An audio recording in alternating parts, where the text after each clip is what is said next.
1956 میں انہوں نے شعر کہا تھا کہ ابھی اپنے اشارے پر ہمیں چلنا نہیں آیا، ابھی اپنے اشارے پر ہمیں چلنا نہیں آیا، سڑک کی لال پیلی بتیوں کو کون دیکھے گا۔ یہ وہ گاؤں کا دیہات کا شاعر کہہ رہا ہے جو فیض آباد ضلع کے ایک چھوٹے سے گاؤں سے تعلق رکھتا ہے، کانپور میں پیدائش ہوئی ہے، اٹاوہ میں تعلیم حاصل کی ہے ہائی اسکول تک، اس کے بعد اس کی زندگی میں فتح پور ہسوا ہے،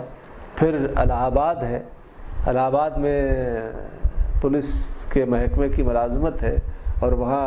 اس وقت کے جو چاند ستارے تھے پروفیسر سید اعجاز حسین صاحب، پروفیسر احتشام حسین صاحب، فراق گورکھپوری صاحب،